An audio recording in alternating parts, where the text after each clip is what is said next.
Bismillahirrahmanirrahim. Assalamualaikum warahmatullahi wabarakatuh.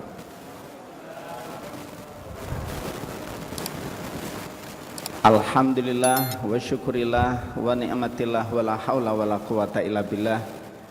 Asyhadu an la ilaha illallah wahdahu la syarikalah wa asyhadu anna Muhammadan abduhu wa rasuluhu la nabiyya ba'dah. Allahumma salli wa sallim ala nabiyyina Muhammadin wa ala alihi wa ashabihi ajma'in, amma ba'du.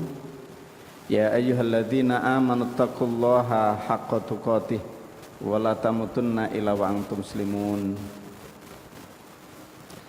Bapak-bapak, ibu-ibu sekalian yang dirahmati Allah Subhanahu wa taala, bagaimana kabarnya siang hari ini?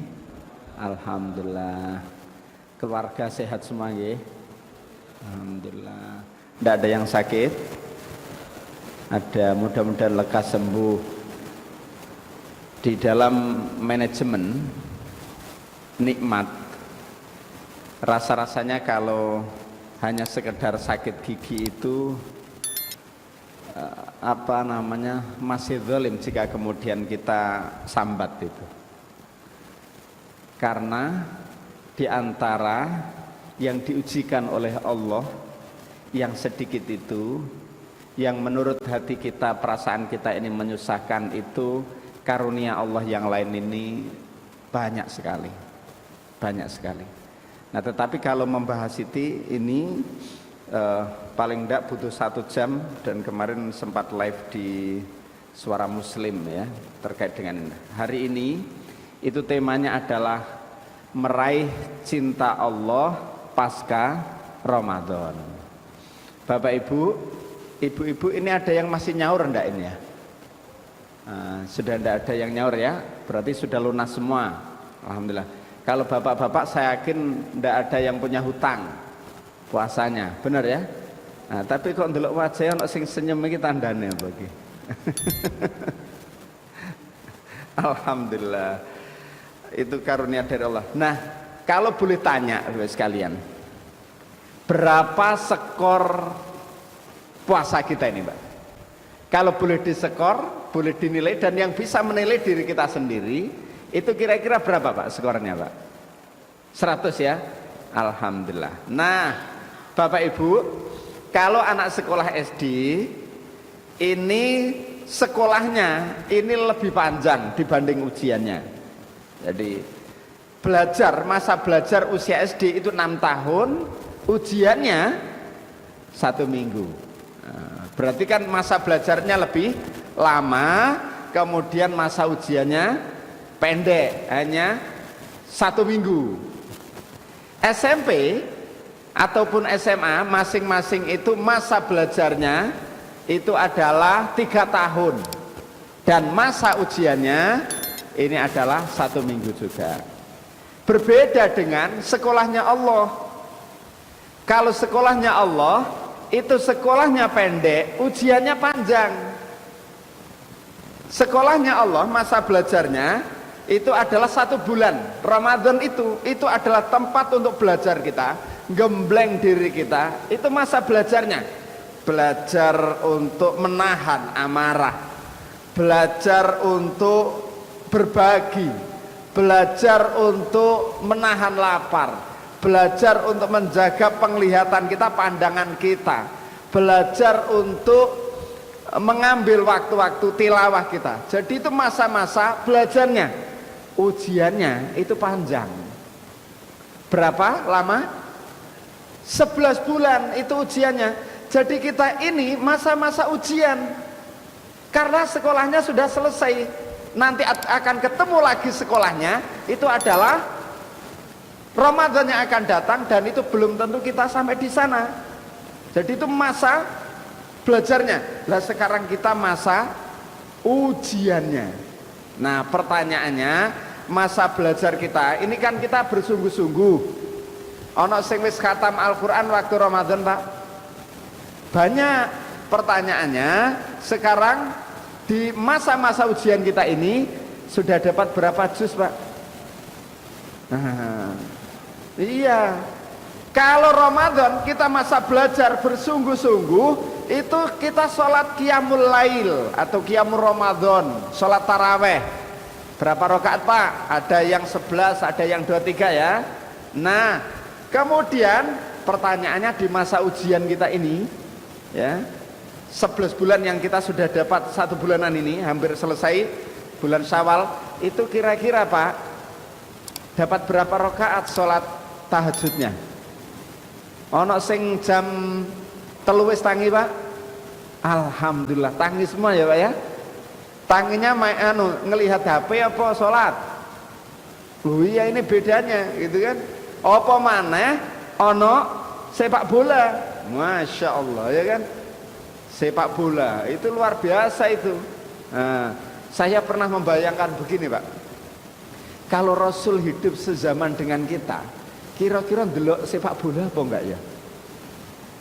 Kalau Nabi kita, Nabi Muhammad itu hidup sezaman dengan kita, kira-kira Pak, itu kira-kira ndelok sepak bola apa enggak ya?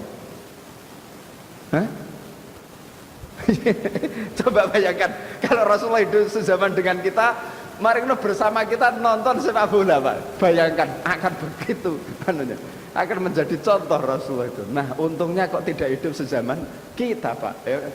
Tapi menyangkut hukum menonton sepak bola itu kan ibadah muamalah. Kemarin muncul pertanyaan Pak, bagaimana hukumnya nonton sepak bola di masjid Pak? Loh, sekarang kan mulai ada layar ini ya kan, hukum menonton sepak bola di dalam masjid ya, kira-kira menurut panjenengan piye Pak? Itu apa enggak? Lah ternyata tulisan ini Pak itu boleh Pak, wong itu muamalah saja asal tidak sampai membuat gaduh. Waktu zuhur apa maneh waktu neono wong salat ya, ada orang salat kok langsung gol bareng-bareng ya, terganggu Pak. Lah itu yang enggak boleh ya kan. Nah ini mungkin agak ekstrim ya, tetapi kembali lagi boleh saja kita nonton apa yang kita suka, itu boleh-boleh saja ya. Ini saya hanya menggambarkan aja, membayangkan, berimajinasi kalau Rasulullah itu hidup sekarang gitu, apa nonton sepak bola gitu ya.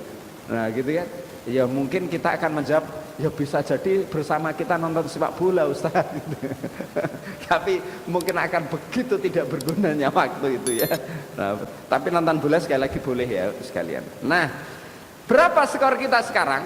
Sekarang masuk pada ujian. Nah bedanya kalau kemudian saat kita sekolah itu, kalau di zaman kita dulu Pak mungkin itu ada yang tidak lulus Pak. Sekarang ini kan lulus semua, naik semuanya. Nah kalau di masa ujian waktu SD itu, yang 1 minggu itu kan tidak bisa, kalau tidak lulus. Atau kalau ada yang remedi, mungkin nunggu selesainya ujian baru remedi. Kalau ujiannya dari Allah ini, hari ini kita melakukan kesalahan, hari ini pula kita bisa melakukan muhasabah, introspeksi diri, lalu melakukan perbaikan. Jadi harusnya orang mukmin itu selalu saja setiap hari baik, terus lebih baik, lebih baik, lebih baik. Karena kita akan melihat berapa sih skor kita. Nah rasa-rasanya kalau kita bandingkan sekarang di Ramadan, kira-kira Pak nilai kita tadi berapa? 100. Nah pertanyaannya, saat ujian ini skornya berapa Pak? Hah? 99. Alhamdulillah. Wah apik iku Pak. 99 ini sempurna itu ya.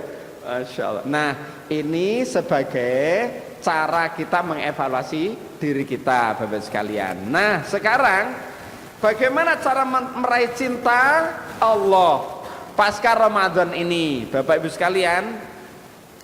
Bumi kita ini, saya sebetulnya tema ini menyambungkan dengan tema yang kemarin. Tema kemarin itu adalah bagaimana cara Nabi Ibrahim itu diangkat sebagai pemimpin gitu kan ya, masih ingat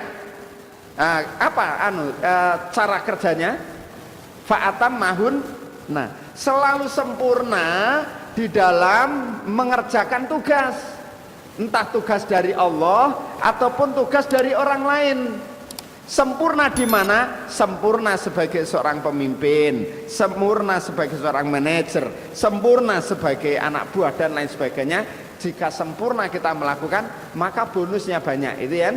Nah sekarang Bapak sekalian, ini sambungannya ya, sambungannya meraih cinta Allah ini. Bapak Ibu, bumi kita ya, mudah-mudahan masih masih ingat yang lalu.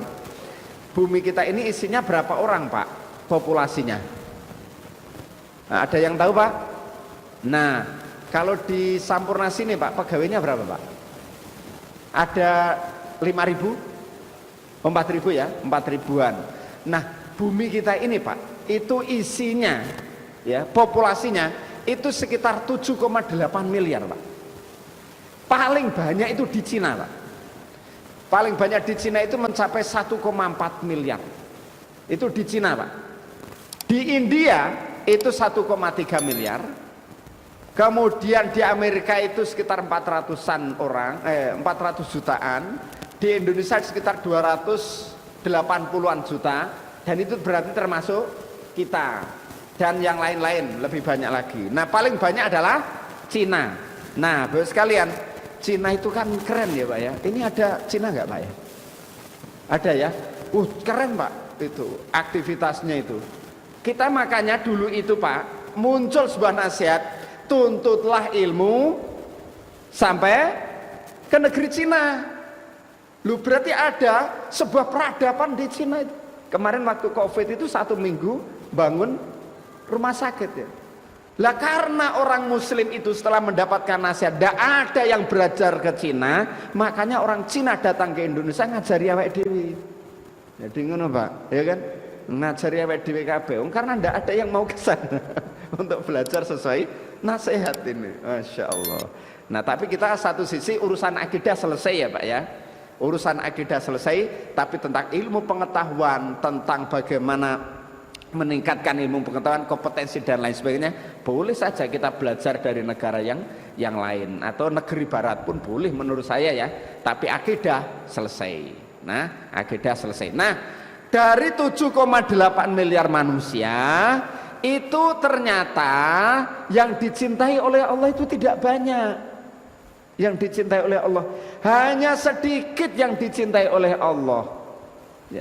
Lah pertanyaannya, apakah kita termasuk yang dicintai oleh Allah? Jangan-jangan kita ini tidak termasuk yang dicintai oleh Allah. Lalu apa pentingnya cinta Allah ini kepada kita, kepada keluarga kita? Lah untuk mencoba untuk menerka atau merenungkan apa penting sih cinta Allah itu kepada kita, Bapak Ibu, kita coba renungkan dalam satu keluarga rumah kita suami, kemudian istri kita, lalu anak-anak. Nah, mungkin ada nenek kakek. Nah, dari keluarga ini ternyata istri kita tidak cinta kepada kita Pak. Anak-anak kita ini tidak cinta kepada kita Pak. Orang tua kita tidak cinta kepada kita Pak. Pertanyaannya, kira-kira kalau tidak ada dalam satu keluarga itu dari keluarga yang mencintai kita Pak, rasanya bagaimana Pak? Tidak bisa hidup kita, tidak bisa nyaman, pasti akan kepengen keluar dari rumah itu, ya kan? Loh, tidak ada yang nengok kita, tidak ada yang peduli dengan kita, bahkan kemudian kita ingin diusir gitu. Itu rasanya kalau tidak ada cinta di dalam rumah itu. Lah coba kemudian bayangkan jika rasa cinta itu ada dalam keluarga itu, suami mencintai istrinya, istrinya mencintai suaminya, anak-anaknya mencintai orang tuanya, maka akan muncul kenikmatan di situ. Loh, kita bisa keluar dari rumah itu, rasa-rasanya panas di rumah itu, ya, rasa-rasanya tidak bisa hidup di rumah itu jika tidak ada cinta. Nah, itulah kemudian jika Allah tidak mencintai kita. Lah ketika Allah tidak mencintai kita di dunia ini, kita mau kemana sementara bumi ini milik Allah, sementara waktu ini milik Allah, sementara udara ini milik Allah yang dikaruniakan untuk kita, sementara teman-teman yang baik di sekitar kita itu adalah cara Allah supaya kita bisa bahagia, istri, anak dan lain sebagainya, keluarga kita, cara Allah memberikan rasa cintanya itu kepada kita. Bayangkan kalau Allah tidak mencintai kita, maka yang perlu kita miliki adalah bagaimana Allah itu mencintai kita. Nah, mudah-mudahan kita termasuk yang sedikit yang Allah itu akan mencintai kita. Siapa saja yang dicintai oleh Allah, Bapak Ibu sekalian, wallahu yuhibbul muhsinin, kata Allah. Allah mencintai orang-orang yang berbuat kebaikan. Muhsinin, Pak. Saya pernah menulis judulnya itu adalah Muhsinholik. Jadi muhsin itu adalah orang-orang yang berbuat baik, holik itu yang betul-betul rindu, betul-betul nyandu dengan perbuatan baik, Pak. Itu adalah orang-orang yang kalau tidak berbuat baik itu rasa-rasanya tidak bisa hidup dia. Nah, itu masuk kategori muhsinholik. Apa bedanya ihsan dengan muhsin? Nah, ya Bapak sekalian, kalau ihsan, Pak, Bapak Ibu minum misalnya dengan air gelas plastik itu, ya, air mineral, lalu selesai minum, lalu kita membuang sampah kita milik kita sendiri. Itu namanya ihsan saja, karena kita punya tanggung jawab untuk membuang sampah kita ke tempat sampah. Tapi kalau muhsinin, orang yang berbuat baik di atas rata-rata, orang yang berbuat baik plus, ya, tidak sekedar berbuat baik, artinya dia buang miliknya sendiri lalu menoleh kanan kiri, ada pula miliknya teman kita, kita ambil lalu kita bantu untuk membuang sampah. Itu kategorinya sudah muhsinin. Ini yang nanti akan dicintai oleh Allah. Di lingkungan sekitar kita ada sandal yang mau sholat ini, mungkin ada yang mencetat itu apa ya, Pak? Ini basa Bojonegoro soalnya, Pak. Hah? Terlempar dari pasangannya, entah itu karena ada orang nyenggol tidak sengaja, lalu Pak, kita yang tahu baru datang itu, ini pasangannya mana ya? Kalau ngurusi milik kita sendiri sudah kita tata, tapi ada milik teman kita yang walaupun kemudian ini sudah hampir komat ini, kita menginginkan untuk sholat, misalnya sholat sunnah, tapi kita jeda itu, tidak apa-apalah, ini ada milik teman kita yang harus kita bantu, walaupun itu sandal, seret kita tempatkan, sudah, Pak. Jadi ketika dia mengorbankan kenikmatannya itu untuk membantu orang lain, itu levelnya sudah muhsinin, Pak. Levelnya muhsinin. Lah ini yang dicintai oleh Allah Subhanahu wa taala. Ada enggak kemudian di sekitar kita melakukan begitu? Lah kalau sudah begini, Pak, yang dilakukan levelnya adalah muhsinin, kebaikannya plus, Masya Allah, Pak, itu pasti lingkungan sekitarnya cinta, Pak. Loh, lebih-lebih Allah itu cinta, Pak. Lebih-lebih Allah itu cinta terhadap kita semuanya yang melakukan. Jadi motivasi seorang mukmin baik. Entah dilihat orang ataupun tidak dilihat orang, entah dilihat pimpinan ataukah tidak dilihat pimpinan, orang mukmin itu baik. Bisa, Pak? Nah, kalau bisa, Pak, level kita sudah bagian dari sedikit orang yang dicintai oleh Allah. Nah, Bapak sekalian, seringkali dibahas pada halal bihalal. Ya, mungkin sudah selesai halal bihalal. Itu rata-rata yang dikutip adalah surat Ali Imran ayat 133 dan 134. Bapak Ibu nanti kalau di rumah melanjutkan tadarusnya, setelah selesai tadarus tilawahnya sambil buka surat Ali Imran untuk kita renungkan, ya. A'udzubillahi minasyaitonir rajim. Wasari'u ila magfiratim mir rabbikum, ya. Wa jannatun arduhas samawati wal ard uiddat lil muttaqin. Dan bersegeralah kamu kepada ampunan dari Tuhanmu. Bapak Ibu sekalian, kenapa kok kita disuruh menyegerakan untuk meminta maaf kepada Allah, memohon ampun kepada Allah? Kenapa, Pak? Kira Pak? Karena waktu kita ini pendek, kita tidak pernah tahu, Pak. Tidak pernah tahu. Makanya urusan rizki itu kan saking banyaknya, Pak, kepada kita ini. Banyak banget lah. Makanya Bapak Ibu kalau membaca tafsir Ibnu Katsir, ya, surat Ibrahim ayat 34 itu kan ada jika kamu menghitung wa in ta'uddu nikmatallahi la tuhsuha, ya, jika kamu menghitung nikmat Allah pasti kamu tidak akan menghitungnya. Lalu tafsir Ibnu Katsir itu menjelaskan begini. Ini yang 10 jilid, Pak, ya, yang terjemah. Yang 8 jilid kan ada, yang 8 jilid dari tafsir Ibnu Katsir itu enggak menjelaskan tentang ini. Itu ada begini, suatu ketika, ya, walaupun hadis ini lemah, Pak, tetapi menurut saya Ibnu Katsir memasukkan hadis lemah itu untuk memotivasi kita menurut saya, dan itu plusnya menurut saya.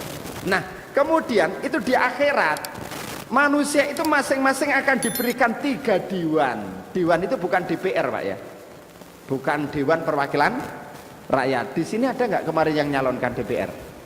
Nggak ada ya. Jenengan wis cocok neng kene kita ya Pak ya. Jadi aja karena butuh dana akeh Pak. Saya kemarin ngisi itu Pak kajian di Kediri. Itu kan ada anggota DPR yang jadi. Wis ditagih Pak.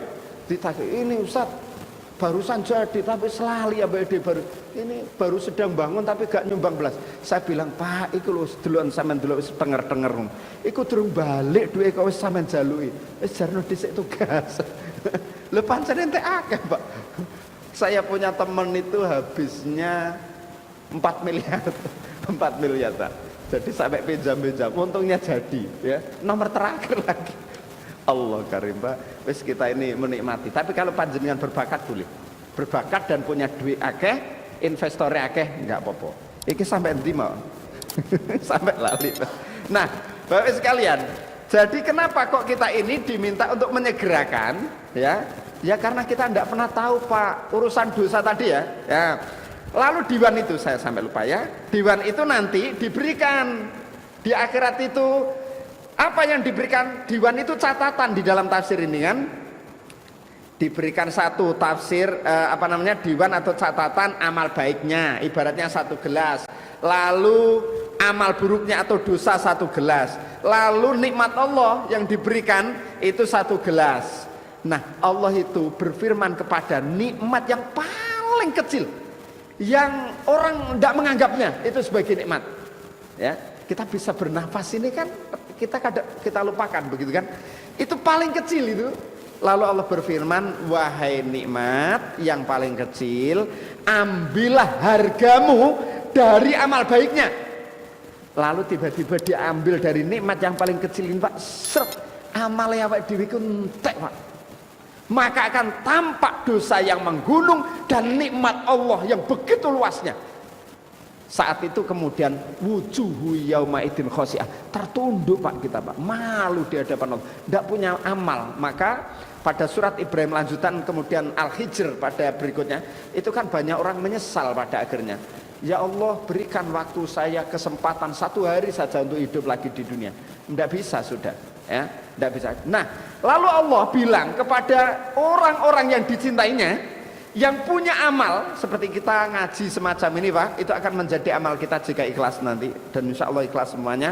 Itu Allah bilang begini, ketika orang tertunduk malu hanya melihat dosanya begitu menggunung dan nikmat Allah sekian banyak itu, Allah berfirman wahai hambaku, aku akan melipat gandakan amal baikmu ini, maka masuklah ke dalam surgaku karena rahmatku. Jadi awake dhewe iki masuk surga karena rahmat Allah Pak.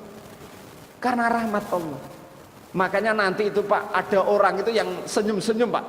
Senyum-senyum itu apa? Orang yang penuh dengan dosa. Ini ketika menjelaskan tafsir surat Al-Hijr. Al-Hijr itu berarti surat ke-15 setelah Ibrahim itu kan. Itu ayat 2-nya Pak. Itu ada tafsiran yang menarik sekali. Nah, apa yang dijelaskan di situ Bapak sekalian, Masya Allah, nanti itu ada orang tertawa-tawa, tersenyum ya, ibaratnya bahasa Inggrisnya ngiloo koncoe gitu. Ah kamu yang mukmin, kamu yang muslim yang dulu punya amal banyak, ternyata sama dengan saya masuk neraka gitu. Ini masuk neraka sama dengan saya.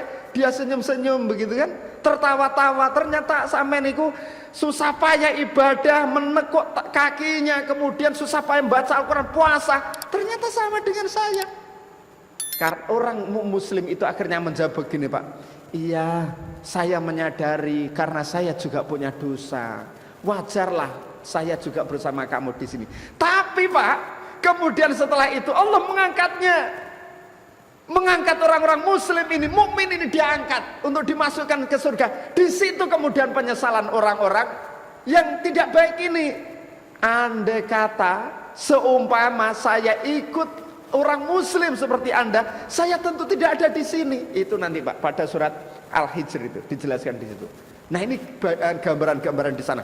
Lah Bapak sekalian, makanya kita diperintahkan untuk kemudian beristighfar, kemudian mohon ampun kepada Allah, dan itu sewaktu-waktu ya, sewaktu-waktu. Tidak harus menunggu kita salah. Wong kadang-kadang kita salah aja tidak merasa salah, Pak. Ya bener ya. Bener Pak. Ngaku kabeh memang wong apik-apik kan iki. Ini Masya Allah, ini tidak sadar kita ini ya. Nah oleh sebab itu istighfar, dan istighfar ini Pak, nanti kalau di surat Nuh itu, di surat Nuh itu, saya lupa ayat 10, 11, 12 itu, orang yang banyak beristighfar, Allah itu selain akan memberikan harta yang banyak, maksudnya berkah, kemudian yang kedua adalah anak yang banyak, dan ini adalah diberikan bagi orang yang banyak istighfar. Maka istighfar, memohon ampun kepada Allah. Jadi kembali lagi Pak sekalian, orang yang banyak beristighfar itu salah satu nanti yang akan dicintai oleh Allah Subhanahu wa Ta'ala. Selain dari banyak hal, apalagi orang yang dicintai oleh Allah. Di sini kalau di surat Ali Imran tadi ayat 134, saya agak lompat saja ya karena waktunya pendek. Alladzina yunfikuna fis-sarra wa dharra. Kita ini suka berbagi Pak, dalam kondisi lapang maupun sempit, suka berbagi. Kalau Bapak Ibu sudah terbiasa setiap hari bersedekah Rp2.000, biasakan saja. Syukur-syukur kalau ditambah, ya kan? Nah kemudian fisar wa dharra wal kadhiminal ghaid, dan menahan amarahnya, menyembunyikan. Bapak Ibu sekalian, amarah yang disembunyikan, yang menggelora itu nanti berakibat pada dendam. Jadi mulai hidup manusia sejak dulu itu Pak, kenapa sampai sekarang ada terjadi kadang-kadang pertengkaran? Itu karena ada unsur dendam. Makanya di surat ini wadharra ya, wal kadhiminal ghaid ya, menahan amarahnya, tapi tidak cukup dengan menahan amarahnya, wal afina annas, maafkan. Maafkan, memang berat Pak memaafkan orang lain itu, tapi harus kita lakukan. Untuk bisa memaafkan, hilangkan dendamnya dulu ya. Wallahu yuhibbul muhsinin. Lagi-lagi di situ Allah menyukai orang-orang yang berbuat baik plus yang berbuat memaafkan. Itu bisa plus Pak, dan itu berat banget Pak. Didolimi orang, difitnah orang, lalu kita bisa memaafkan, lebih-lebih mendoakan. Tapi sebetulnya Pak, fisarok wadoro, andai kata tidak ada harta, mendoakan orang yang mendolimi kita, mendoakan yang baik, itu mudah sekali memaafkan orang. Mudah sekali. Dan orang itu Pak pasti tenang hidupnya Pak, pasti bahagia. Makanya hilangkan rasa dendam, hilangkan rasa marah, mudahkan memaafkan, lapang hatinya, pikirannya menjadi tenang, ya kan? Hatinya menjadi lapang dan jiwanya tentram. Orang tersebut pasti bahagia. Kenapa bahagia? Karena orang tersebut dicintai oleh Allah Subhanahu wa Ta'ala. Mudah-mudahan Bapak sekalian, kita termasuk sedikit hamba Allah yang dicintai oleh Allah di antara ya 7,8 miliar manusia, kita yang dicintai oleh Allah. Apa bukti bahwa kita dicintai oleh Allah? Adalah muncul ketenangan pikiran, kelapangan hati, dan ketentraman jiwa. Hidup kita bahagia bersama keluarga, anak, istri, dan teman-teman kita sekantor. Mudah-mudahan Allah menjaga kita dan meridhoi kita. Ihdinas siratal mustaqim, siratal ladzina an'amta 'alaihim ghairil maghdubi 'alaihim waladdallin. Terima kasih dan mohon maaf. Billahi taufiq wal hidayah. Wassalamualaikum warahmatullahi wabarakatuh.